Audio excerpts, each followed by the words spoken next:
superdilemma osa 2. Kujuta ette, sul on 3 eurot ja nüüd pead sa otsustama, kas ostad viimaks selle laheda joo-joo, millest alati unistanud oled. Sellesama, mida keerutades tunned end maailma valitsejana. Sa tead, et sina oled kõige kuulim. Kuid vaikselt hakkab kõik nagu muutuma. Su näpud on lõhki, su peas on muhud. Sa ei saa enam edasi minna. Saavad sahtli, kus elavad sinu mälestused. Õllesummeri käepaelad, inimnäoga merekarp, see Egiptusest toodud skarabeos ja nüüd ka sinu kõige laedam joo-joo. Aga ta teab, et ta on parem kui tema kaaslased. Ta teab, et tänasest valitseb tema unustatud asjade sahtlit. Ja ta on pettunud. Ta on pettunud. Kuidas sa said nii teha? Kuidas sa said ta hüljata?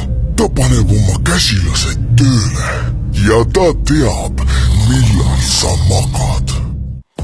Või laed hoopis superkõnekaardile 3 eurot ja saad terveks kuuks kõned, sõnumid ja 4G interneti. Superdilemma!